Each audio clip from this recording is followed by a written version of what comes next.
So, Jorg, welcome to the podcast. Thank you so much for joining me today. Yeah, thank you very much. It's very nice to be on your podcast, and I'm really excited for it. Obviously, you're a collector. You have been collecting for a few years, and you did something very interesting. Is you wrote a book. You wrote a book about what you've learned as a collector, and you shared it with me. Obviously, you read it before our interview. I have so many questions. The way I think about it is you aim with this book to tackle one of the biggest challenges for art world outsiders, which is, in my opinion, information asymmetry.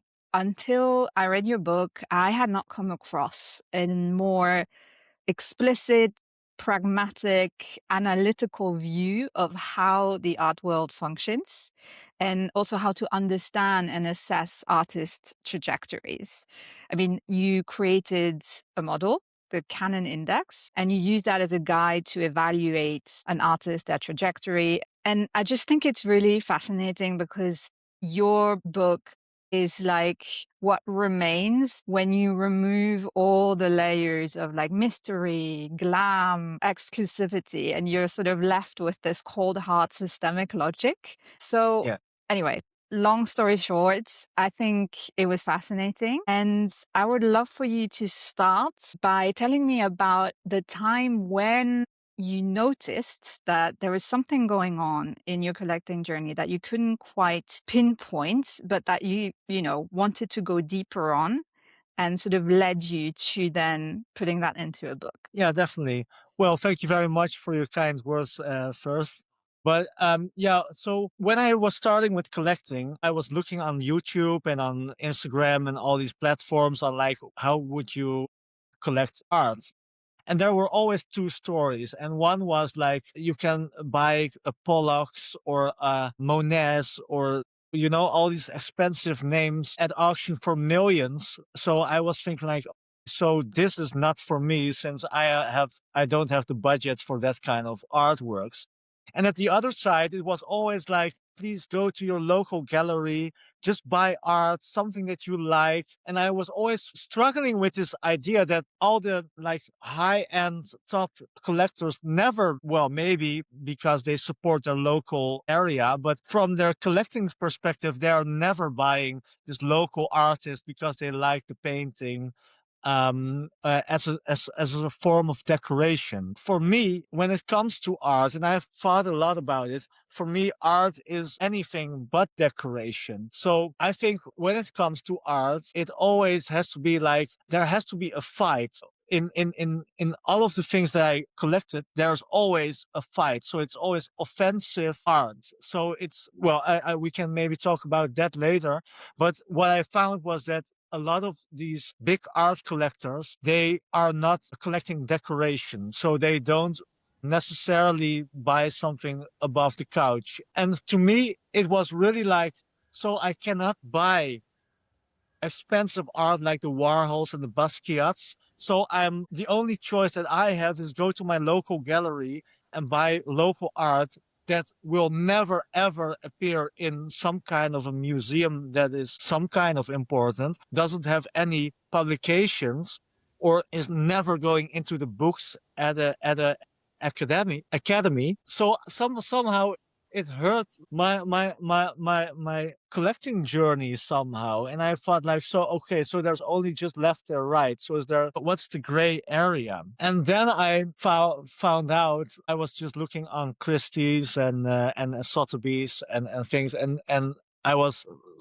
like doing all these online auctions. And I was just Googling all these names and I found out at some point that I found some names that were actually in big museums and you can buy them for just a few €1,000 or dollars. I was like, okay, so there is a possibility to buy a big or a bigger name or some name with relevance. And that was like the starting point where I thought like, okay, so there is some kind of like a scene or a niche where you have valuable art for low prices. How interesting. So at that point, had you already started buying? Yes, I collected already when I was a student, but of course had no budget for collecting art. So I collected some Dutch artists, and in the Netherlands we have an artist, and he's called Anton Heijboer, and he was this very strange person. I wanted to have this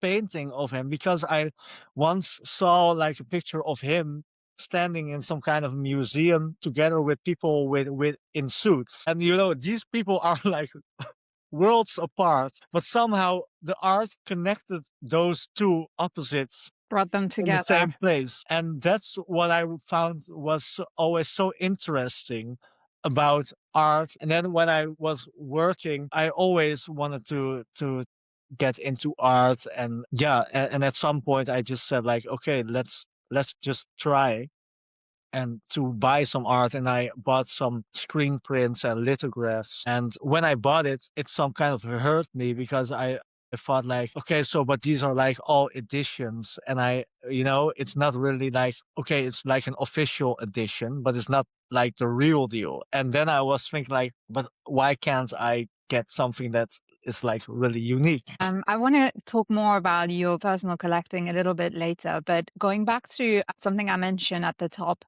so this term information asymmetry, or you actually call it asymmetric disinformation, which I think is an actual academic term, right? So which kind of describes the fact that there's an information gap between the buyer and the seller, but it's not they have access to different types of information. And that is the case by design. So this is like this is not a flaw. This is like structurally baked into how this works. So I would love to ask you why you think that is the case, and also what it means for outsiders. Well, I think when it comes to collecting art, everybody, if you say to someone random on the street, like who is like a famous artist who you want to buy, it's always like Warhol, Basquiat, Liechtenstein, all these like famous names, basically. But nobody is talking about Sergei Jensen or David Ostrovsky or, all these kind of names. They're very big names, but nobody on the street knows them. So everybody is looking for this edition of Kaws or Kusama. Nobody is talking about like how I would refer it as institutional validated artists, because you need to really go into depth to get to know them. And I found out when with the galleries, you have this whole system in tiers. And for example, when you do watch collecting, it's very, very easy to get into the tiers. You have the Richard Milles and the Patek Philippe's on top, and then you get to your Rolexes, and then you get your Psychos, and then So everybody in the watch world is making all these tiers on which level is which brand. And I discovered in the gallery world, it's exactly the same.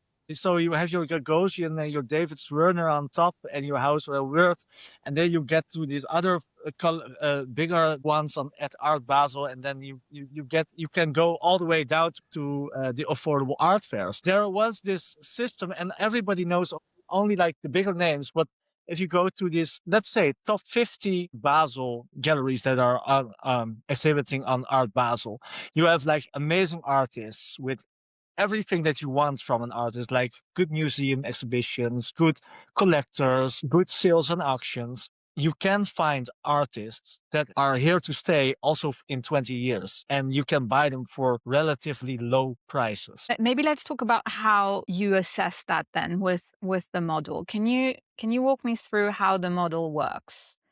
I can maybe talk it on this painting by Josh Smith, because this is for me like a very clear example on how I got the piece. So Josh Smith, I got to know him by Instagram. I saw a video of him by David Werner, and I thought, okay, what is this guy, and who is this? And I found it was a very interesting personality. So I dived into it, and I discovered his work, and I was thinking like, oh wow, this is really really cool. But going back on Josh Smith, so this painting was originally exhibited at Gallery Standard in Oslo, in Norway. So this was in 2006.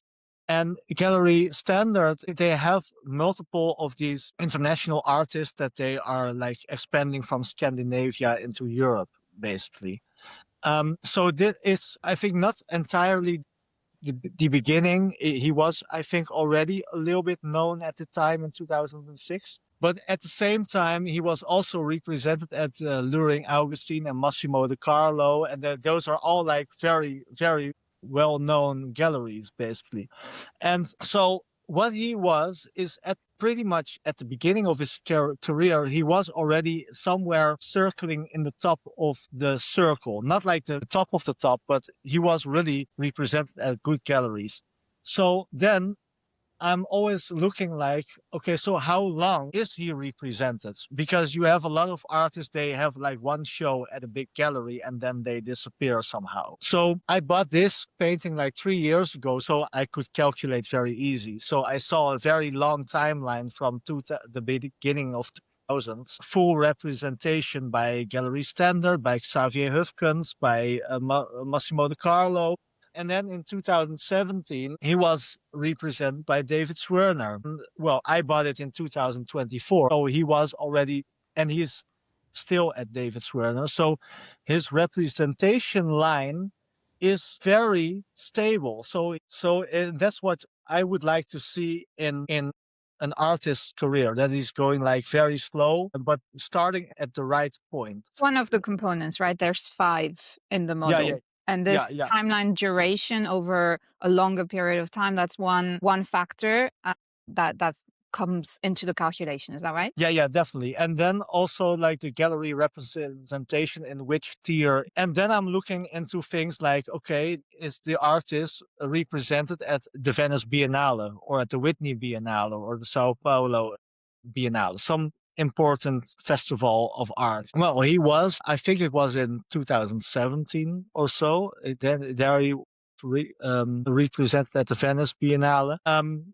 And also, he is collected in major museums. So his work is at the MoMA, his work is at the Pompidou. But also, what I think is very interesting with him is he collaborated with Louis Vuitton on a bag and with Givenchy on a fashion collection. So that gives for me things like that he is also circulating into the actual world. So his work is like intertwined with different industries, and that's, I think, is very interesting at itself. But it's also on a high level because Louis Vuitton and Givenchy are big brands. Then I found this painting at an auction at Sotheby's, and then it wasn't sold 2 times at the auction, and I tracked the painting already, but the first time it was too expensive for me, so I let it go. The second time it was also too expensive for me, but it wasn't also sold. So I wrote Sotheby's and said, like, I want to make an after auction bid. This is what I want to bid. And then they accepted it. So basically, I have for your local artist price, I have a David Swerner artist on the wall. So that's something you can do when the sale doesn't close, Yeah, when yeah, yeah. doesn't And find a buyer? also, yeah, yeah, yeah, yeah. Because also the painting by Barnaby Furnace that I have, I also made an after auction bid, and I mostly bid like 60-70% under the start bid of that auction. 9 of the 10 times, it fails. But sometimes you're lucky. And then what I find is like also this Barnaby Furnace painting. I think at the primary gallery, this size is selling for like $100,000 or so, and I bought it for not even half of the price of an A4 paper work of him. So that's why I think like as soon as you understand the system, you can buy like amazing art of amazing artists with everything that you want to see in an artist for a price of your local artist. That's okay. That's a top tip. I didn't know about this. It's definitely worth trying your luck then with these auctions that don't find a buyer. I mean, the worst case they say no. Yeah. It's still worth a try. Okay, that's really good to know. Yeah, and the thing is that, I come from marketing. So I see behind the scenes. I do a lot of fashion, and I worked also for a lot of big fashion magazines. And every time when you go behind the scenes, all the glamour, everything is gone. And the same is for auctions and galleries. So in a gallery, you're always like, oh wow, you're like amazed by the space, and so you're so impressed by the whole vibe and ambience of it. But at an auction, especially at online auctions, nobody cares. You're at home, you can sit in your pajamas bidding on amazing art, lying in your bed. So the whole experience is not there. And so I'm very, maybe too much down to earth, but for how I think is like, so the only difference of me buying this piece of art instead of buying it at David's Werner is the buying experience. After buying experience, the same painting is hanging in the house. The result is exactly the same. And that's why, because of my marketing background, I see all these things. And then I'm like, so if the product doesn't change, so what am I paying for then? So the only thing that I might not have is like a good gallery relation with gallery. But isn't that important? Because this is also something you talk about in the book, is it like the whole network, the role the network plays and how intertwined all the players are and how everything runs on relationships. Yes. So somebody that, Yes. you will be considered a serious collector, the galleries will come to you, except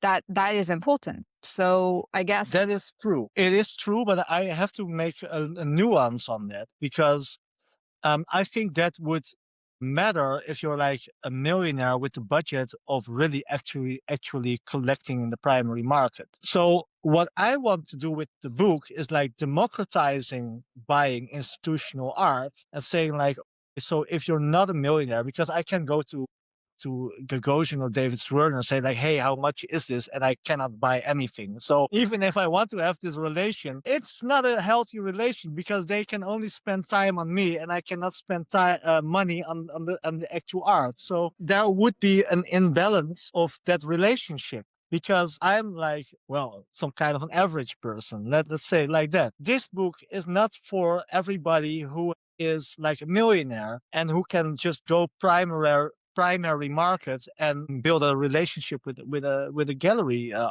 director. This book is for people who are just like me, wanting to build an actual good private collection, but don't have the money to spend on primary markets at David's Werner or Gagosian. yeah. And I think that's democratizing the art world by finding this method. Yeah, because I remember when we first spoke, you told me I can't afford an art advisor. So I came up with this method based on, the Freiberger study, which we'll also get into. So because that, gives me basically the guidance to some degree that an art advisor would. And so there is these numerical quantitative components that, we sort of touched on earlier. And you put the model is in your book, right? So anybody can put it in an Yeah, yeah, Excel yeah. and run it against any Yeah. piece that they're considering, any artist they're considering. And you have a sort of second layer to it, which is related to what you mentioned on building a collection intentionally. And you talk about the four quadrants of how to think about artists and purchases and how to place them. And for me, this is where an art advisor actually plays also a really important role. So an art advisor can really tell you like, okay, this art is new on the market. This is going your way. So an art advisor can help you really like getting into the future with you. But this system is not going into the future with you. So this system can only go back in time and finding out if you're actually buying something that might be worth institutionally collecting. So that's like the major difference on how you would go with an art advisor for the future and Yeah. how you would go with the method that I have. I think it's better if you're into, for example, emerging artists and you want to start directly at the beginning and you're thinking that like, oh, this artist is going the right trajectory. An art advisor can help you. This book is not that. Also, this book is not good at predicting if the artwork that you are buying will be um, of value in 20 or 30 years. It can only tell you like, okay, so this artist in the past has this track record, this museums, this biennales, this galleries, these collectors. It can tell you all these kind of things. I think this is more for art that has already been proven in the market. And if you want to know, like, is this artist of some relevance? Yeah. then this method can help you. But it's not really about predicting the future, what an advisor might help you with. Sure, and I'm glad you bring that up because I wanted to ask you about that. It is the Canon Index that, is obviously the model in your book is by definition it's a lagging indicator, right, of an Yes, artist's yes, trajectory. So the artist is already on the way up or not, but they've been yes, around for a while, and the yes. Canon Index just kind of helps you capture a snapshot in time of where the artist sits based on what they've achieved so far. So I was thinking about collectors, a lot of collectors, especially younger ones or new ones, they tend to start at the more emerging artist phase, right? So they tend to start a little bit earlier than Yes.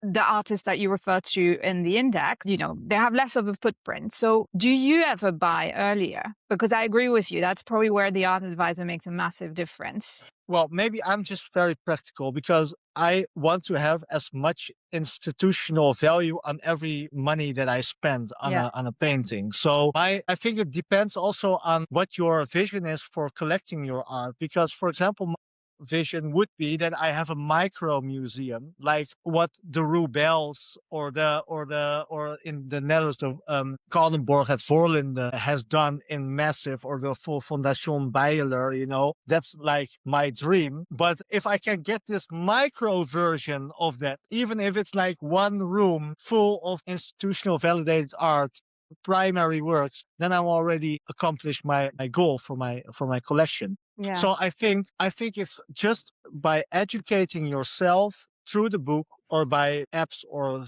websites like ArtNet, Artsy, all that kind of things. I think you can really buy art of artists that are further than emerging. For example, this week at Christie's online sales in London, well, there was this painting, a very large painting by Sergei Jensen from 2011. It was exhibited at Galerie Neu in Berlin. And it was a primary work because it was 2 meters by 2 meters. So it was not small or whatever. And it sold for £5,500, including premium. I'm like, how, So considering if you're a working person, you can save that money. Yeah. And it's afford well, it's in your reach to get works like that.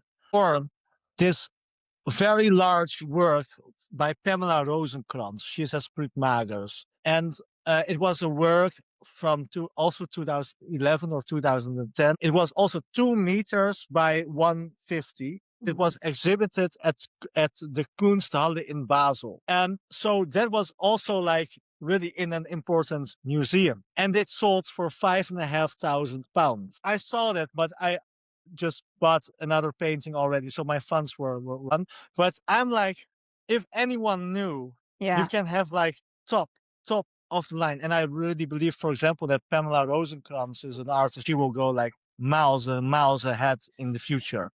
But you can buy this for regular people prices. And Yeah. I'm like, if anyone would know this, you would get crazy.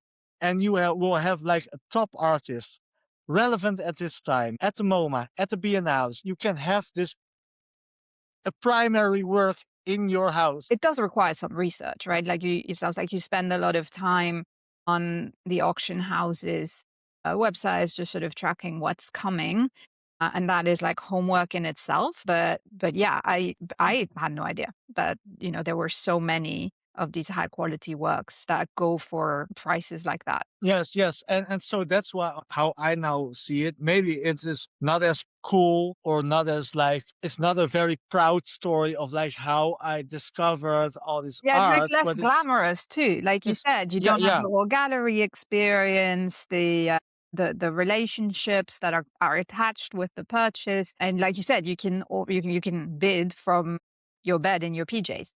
So Yeah. But to me, it is like, I think it's necessary that this knowledge is going to be known in the world, and that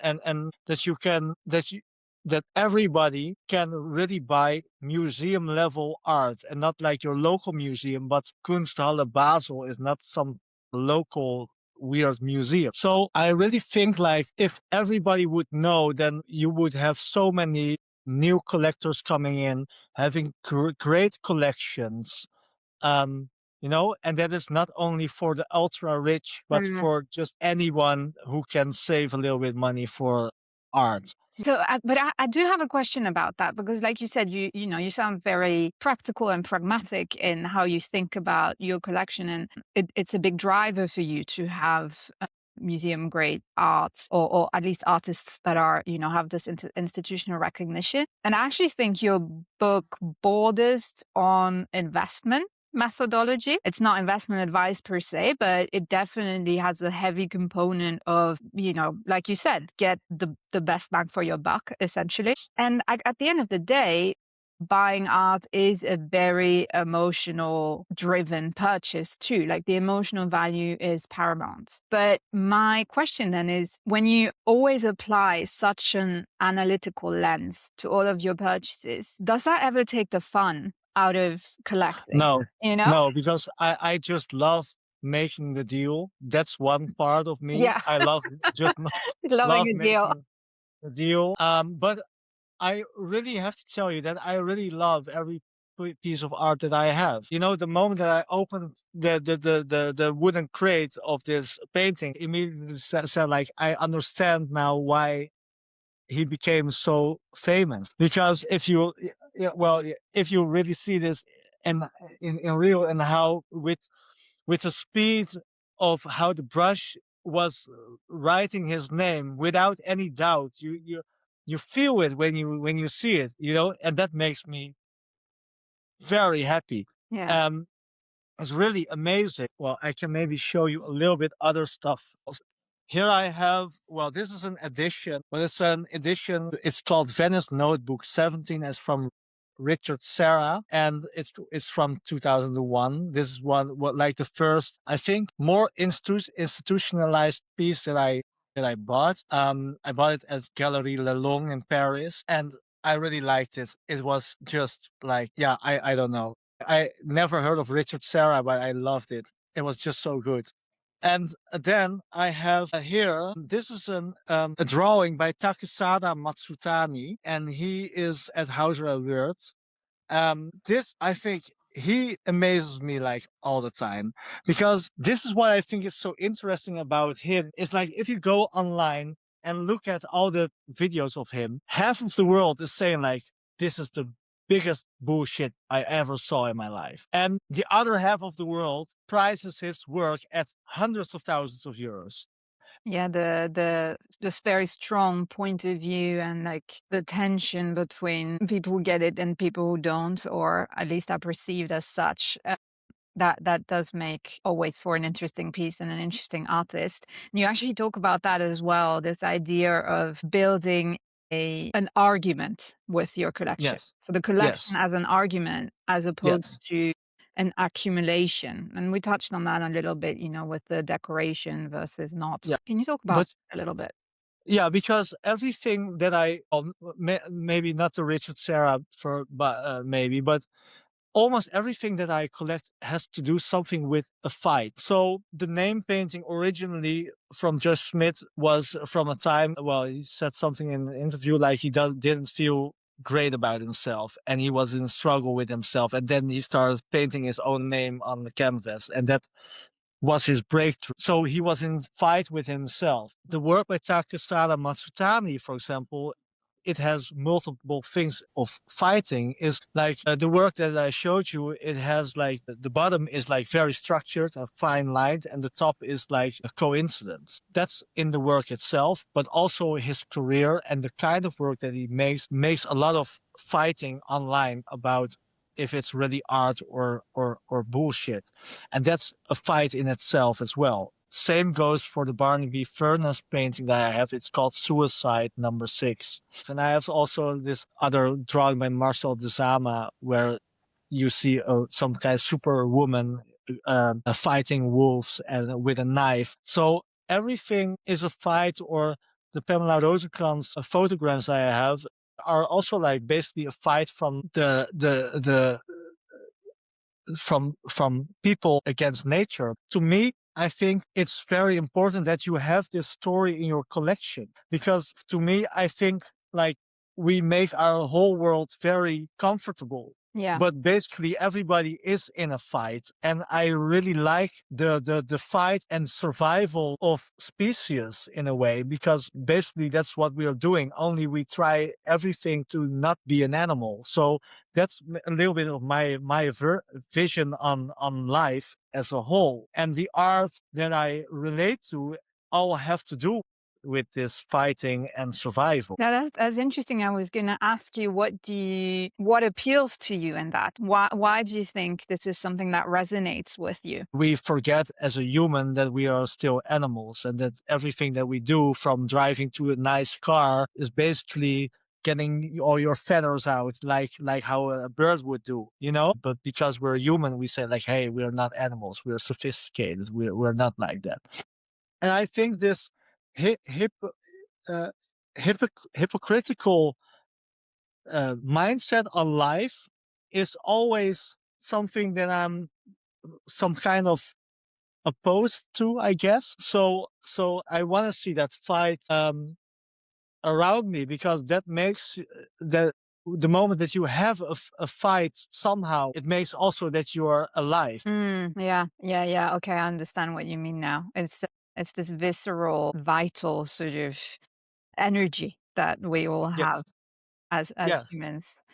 yes, That's cool that you're able to, like, articulate that such early on in your, collecting journey, I guess, serious collecting journey as you describe it. I just wanna go back to the Canon Index and the study that is behind it for a second. So the yes. Freiberger study, which is also publicly available, Hmm. online. That study is from 2016, right? Yes, So I would say, without being an expert, that a lot of the logic, the modeling, the coefficients, and so on that come from there probably still apply in yes, today's market, 10 years later. But there has been a massive shift since. So we obviously went through the bubble around 2020, 2021. They now, social media and the influence of that is not yes. accounted for at all in this study because it wasn't nearly as big back then. How much can a collector trust whatever comes out of the Canon Index? Or rather, how much do they also need to consider these shifts that I just mentioned in terms of where the market is going? Well, I think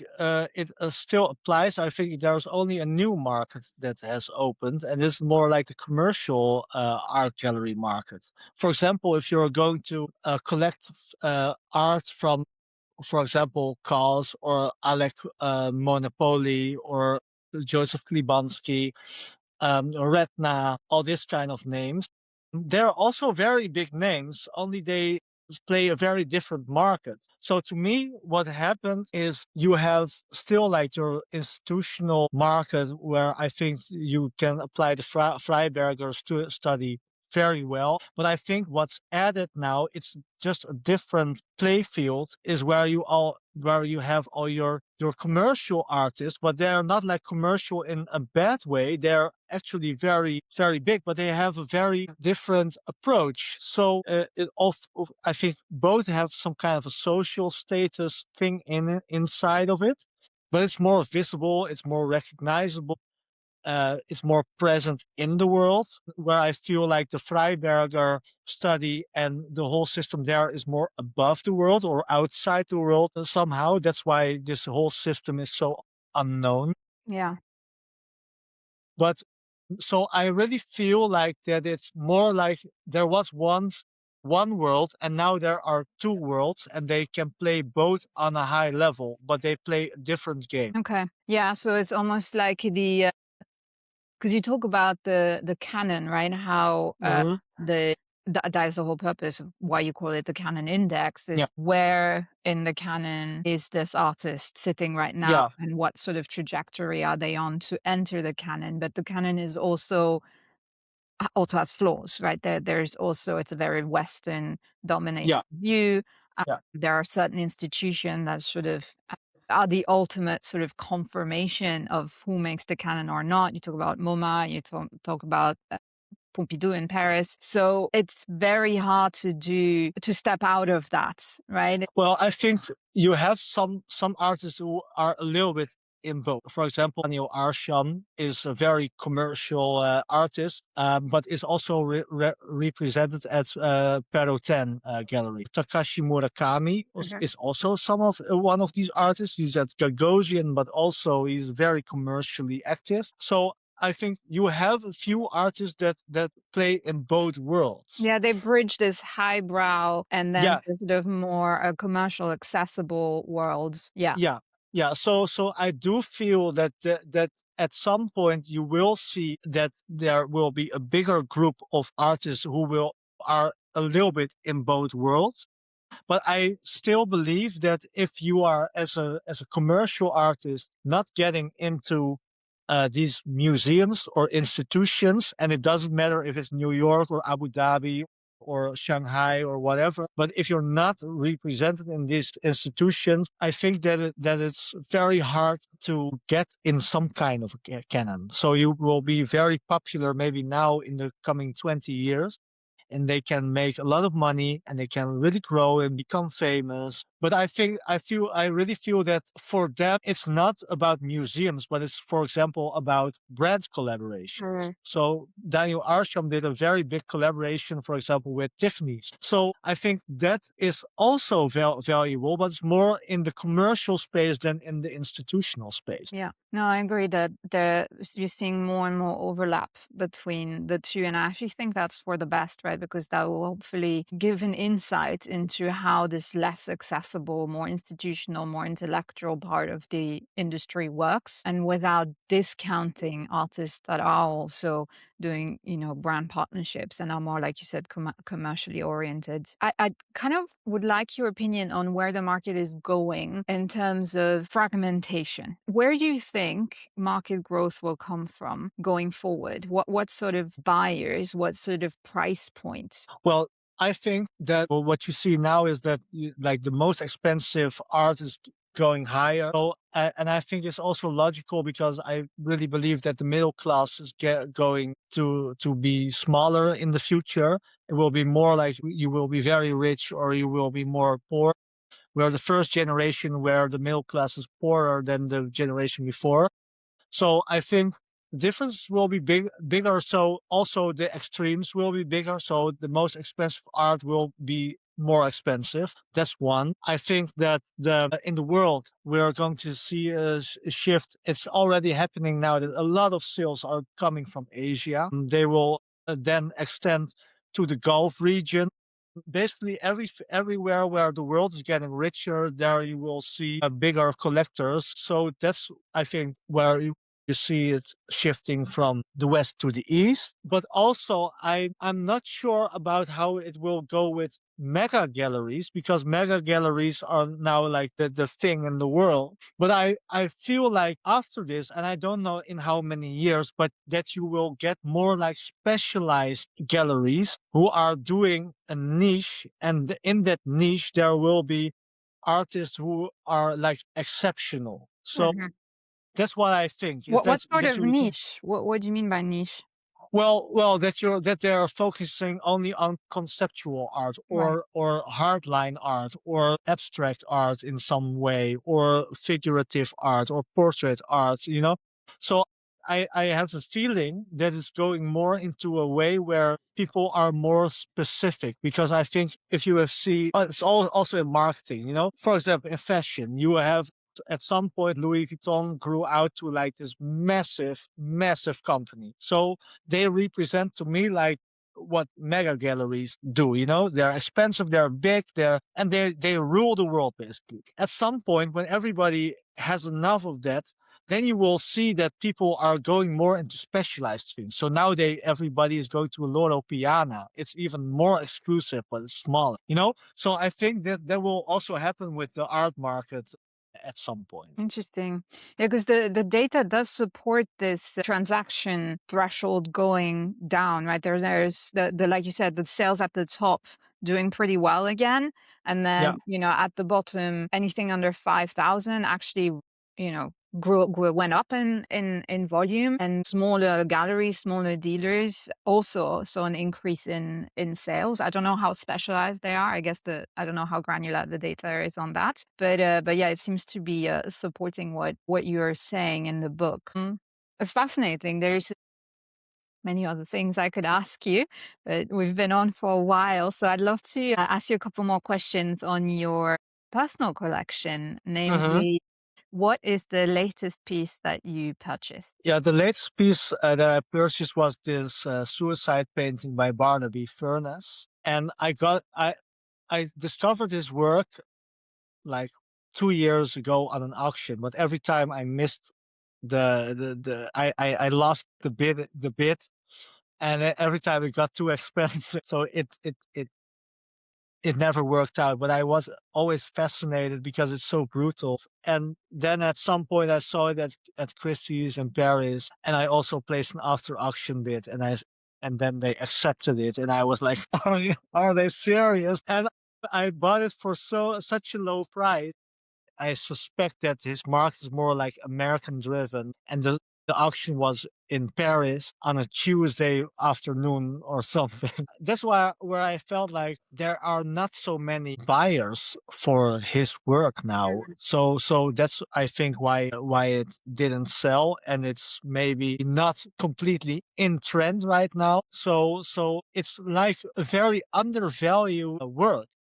When it comes to his institutional level, it was very undervalued. How would you describe your collection in one word? You touched on that earlier. Yeah, I would say a fight. Yeah, it's really all about the fighting. Yeah, I'll have to I'll put up some pictures that you sent me so you can illustrate that a little bit more. So, I mean, I'm sure you're tracking many artists, but is there anyone at the top of your list that you're super excited about and but you haven't acquired yet? Yes, yes. Well, Sergei Jensen, I would love to have one day something from him. I think he's an amazing artist. Also, very hard to digest, I think, if you're not really well known with him. He's known as the painter without paint. So, so that's something. But I also love the work of David Ostrovsky and maybe Anne Imhoff or something. I saw like these black bronze cast things that are half sculpture, half painting. I think those will be too expensive, but